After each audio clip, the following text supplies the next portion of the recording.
अब देखो union and intersection. पहले हम देखते हैं यूनियन। अच्छा, यूनियन क्या होता है ना? यूनियन का मतलब जैसे कि उसका नाम है यूनाइट करना या फिर कंबाइन करना। लेकिन कंबाइन कैसे करेंगे ना? एक टेक्निकल प्रोसेस के थ्रू हम कंबाइन करेंगे। तो पहले तुम यहाँ पे देखो कि ए जो एक सेट है इसका वैल्यू क्या क्या है, 1 2 3 4, और बी एक सेट मैंने लिया है जिसका वैल्यू है 3 4 5 6। मैं ये दोनों को कंबाइन कर लूंगा। तो कंबाइन कर लूंगा का मतलब क्या होगा ना? 1 2 3 4, यहाँ पे है 3 4 5 6। तो एक सेट में कितना आ गया? 1 2 3 4 3 4 5 6।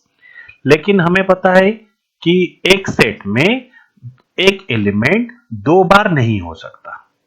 तो यूनियन होने के बाद जो भी सेट आएगा वो भी तो एक सेट होगा ना। तो इसके अंदर ये 3 4 दो एलिमेंट दो बार कैसे आएंगे? तो इसीलिए फाइनली क्या होगा ना? 1 2 3 4 5 6, राइट। सब एलिमेंट एक एक एक एक बार ए और बी सेट को मिला के। तो इसको हम कैसे लिखते हैं ना? यूनियन, ये साइन को हम यूनियन, बड़ा वाला यू की तरफ, ये साइन को हम यूनियन बोलते हैं। और इसको आगे जाके तुम देखोगे यूनियन का मतलब और भी होता है। हम इसको बोल सकते हैं कि ए और बी, ठीक है। अच्छा, उसी तरह देखो इंटरसेक्शन। इंटरसेक्शन मतलब कॉमन।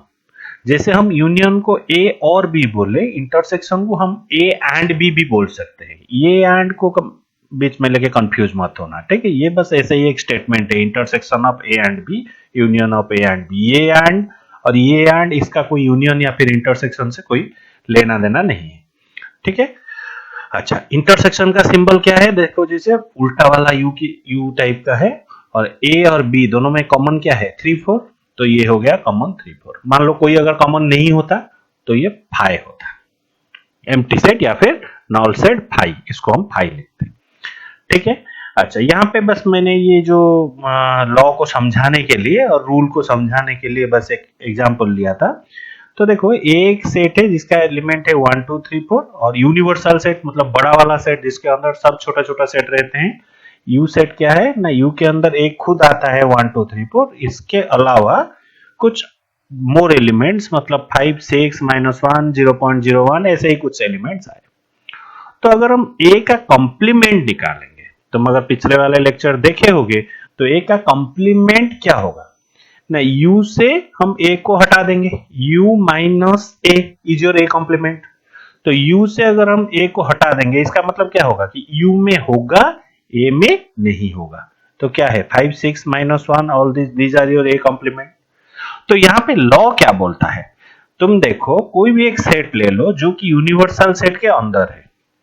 तो ए सेट और इसका कॉम्प्लीमेंट मतलब जो सेट के बाहर है, ए सेट के बाहर है। तो ये दोनों को अगर हम यूनाइट कर देंगे तो क्या आएगा? अल्टीमेटली यू सेट ही आएगा। तो देखो ऐसा ही एक सेट है, मान लो ए एक ऐसा सेट है और इसका कंप्लीट ये है, मान लो तुम्हारा यूनिवर्सल सेट, ठीक है। तुम दोनों अगर ये तुम्हारा सेट है ए, इसका बाहर वाला क्या होगा? ये वाला सब बाहर वाला होगा। तो दोनों को अगर हम यूनाइट कर देंगे तो क्या आ जाएगा तुम्हारा? ए कॉम्प्लीमेंट ही आएगा, ठीक है। तो ए कॉम्प्लीमेंट और ए यूनिवर्सल सेट ही आएगा। और इन दोनों का कॉमन क्या आएगा? तुम देखो ये जो सेट और इसका बाहर वाला सेट का कॉमन कुछ नहीं है। तो कोई भी सेट और उसका कॉम्प्लीमेंट का इंटरसेक्शन मतलब कॉमन फाई ही आता है, ठीक है।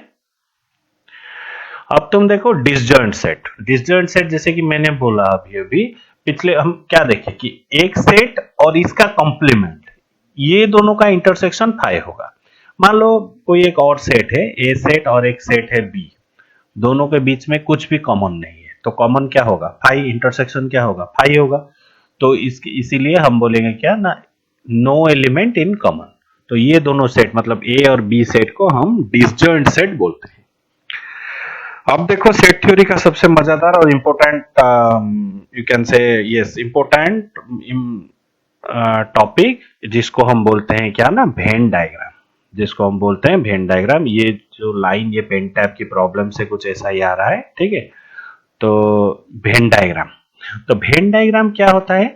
तुम देखो यहाँ पे वेन डायग्राम, वेन डायग्राम का मतलब क्या होता है ना? एक हम डायग्राम बनाएंगे जिसके अंदर जो भी सेट या पर्टिकुलर एग्जाम्पल के लिए जो भी सेट आता है वो प्रॉपरली वो डायग्राम में हम इसको सेटिस्फाई करेंगे या फिर दिखाएंगे। तो वेन डायग्राम बनाने का सबसे अच्छा या सही तरीका क्या है, पहले एक स्क्वायर बॉक्स बना लो। ये जो स्क्वायर बॉक्स है तुम्हारा यूनिवर्सल सेट है पहला। अब हम देखेंगे कि हमें एग्जाम्पल में क्या क्या दिया गया है और हम किसका वेन डायग्राम बनाते हैं। पहले तो ये एक स्क्वायर बॉक्स तुम बना लो। तो स्क्वायर बॉक्स में क्या क्या होता है ना, 1 2 3 4, ठीक है। इसके बाद में इसे और इसके लिए हम बाद में आएंगे। पहले देखो इसके अंदर क्या होता है ना, 1 2। तो पहले एक सेट इसके अंदर ऐसे सर्कल करके बना लो 1 2। और यूनिवर्सल सेट में और क्या क्या है ना, 1 2 3 4। तो 1 2 तो आ गया है इसके अंदर, तो ऑब्वियसली 3 4 इसके बाहर होगा, जिसको हम ए कॉम्प्लीमेंट भी बोल सकते हैं। सही बात है, ओके। और एक एग्जांपल कर लेते हैं। ये देखो यहाँ पे दो सेट दिया गया है, ए बी और एक यूनिवर्सल सेट है 1 2 3 4। उसी तरह पहले एक बक्सा बना लो जिसका नाम है तुम्हारा, बड़ा वाला यू दे दो, यूनिवर्सल सेट। इसी के अंदर ये ए बी जो भी कुछ है ये इसी के अंदर आएगा। लेकिन यहाँ पे थोड़ा ए, वहां पे तो सिर्फ अकेला ए था तो इसीलिए हमें कोई प्रॉब्लम नहीं हुआ। लेकिन यहाँ पे ए बी दो है और ए का एलिमेंट क्या है 2 4, मान लो 2 4। और बी का एलिमेंट क्या है ना 2, जिसमें से ये 2 ए के अंदर भी है। तो हम क्या कह सकते हैं कि बी एक छोटा सा सेट है जिसके अंदर तुम्हारा 2 आता है, और एक बड़ा सेट है जिसके अंदर ये 2 आता है, इसके अलावा और एक एलिमेंट तुम्हारा 4 भी आता है। ठीक है, इसके अलावा और एक एलिमेंट तुम्हारा 4 भी आएगा। तो उसी हिसाब से ये डायग्राम बनाया गया है। देखो बी एक छोटा सा सेट है जो कि तुम्हारा 2 है इसका एलिमेंट, ए इसे एक बड़ा वाला सेट है। ए के अंदर क्या होना चाहिए, 2 और 4 दोनों होना चाहिए। तो देखो 2 और 4 दोनों है, राइट। तो इनमें से बी के अंदर हुआ 2 और ए के अंदर 2 4 दोनों। और बाहर क्या क्या होंगे, ऑब्वियसली 1 3 होंगे क्योंकि ये दोनों तुम्हारा यूनिवर्सल सेट में है। तो अब इसको हम क्या बोलेंगे कि बी सबसेट होगा किसका, सबसेट का लेक्चर पहले देख लो एक बार। बी सबसेट और छोटा वाला सेट किसका होगा ना, ए के होगा, क्योंकि बी ए के अंदर ही आ जाता है पूरा। और एक एग्जांपल देखो, ए है 2 3, बी है 1 4 5, इन दोनों में तो कोई कॉमन नहीं है। हाँ, और एक है सी 5 6 7, ठीक है। 5 6 7 मतलब यहाँ पे कुछ कॉमन है, 5 6 बी और सी में कुछ कॉमन है। कौन कॉमन है ना, 5 कॉमन है। लेकिन इसका इंडिविजुअल एलिमेंट है 6 7, इसका इंडिविजुअल एलिमेंट 1 4 और 2 3 एक बाहर वाला सेट है। अच्छा देखो, क्योंकि हमें ये क्वेश्चन दिया गया है इसका वेन डायग्राम निकालने के लिए, तो ऑब्वियसली हमें पहले एक स्क्वायर बॉक्स ड्रॉ करना होगा। तो ये स्क्वायर बॉक्स का नाम दे देंगे यू, यहाँ पे दे सकते हो या फिर अंदर भी दे सकते हो, कोई प्रॉब्लम नहीं। लेकिन यहाँ पे देखो ये एग्जाम्पल की तरह यू का कुछ अलग सा डिफाइन नहीं किया गया है। इसका मतलब क्या है ना, ये जो सेट के बाहर वाले एरिया में कोई भी और एलिमेंट नहीं होगा, जो भी होगा ये सब सेट के अंदर वाले एरिया में होगा। तो पहले हम ए का काम तमाम करते हैं, ए 2 3। तो ए एक सेट है 2 3, इसका किसी के साथ कोई लेना देना नहीं है, ये एक इंडिपेंडेंट एलिमेंट है और इंडिपेंडेंट सेट है। बी में क्या होता है ना 1 4 5, देखो मैंने यहां पर लिख लिया 1 4 और सी को इसके ऊपर चढ़ा दिया। क्यों, क्योंकि ये जो बीच वाले पोर्शन को हम बी और सी का इंटरसेक्शन बोलते हैं, यहां पर 5 को रहना होगा, क्योंकि 5 इसमें भी है इसमें भी है, ठीक है। और इसका इंडिपेंडेंट एलिमेंट है 6 7। तो ये हो गया तुम्हारा सी, ये हो गया तुम्हारा बी। अब देखो यहां पर ए बी, पहले ये वेन डायग्राम को छोड़ो, ए बी है और अगर वेन डायग्राम के साथ भी चलेंगे तो भी कोई बात नहीं। ए देखो 1 2 3, बी है तुम्हारा 2 3 4, मैंने एक पहले यूनिवर्सल सेट बना लिया। तो ए के अंदर 1 2 3 देखो, लेकिन इनमें से 2 3 कॉमन होता है, तो इसीलिए मैंने जो ए बी का कॉमन पोर्शन में 2 3 डाल दिया।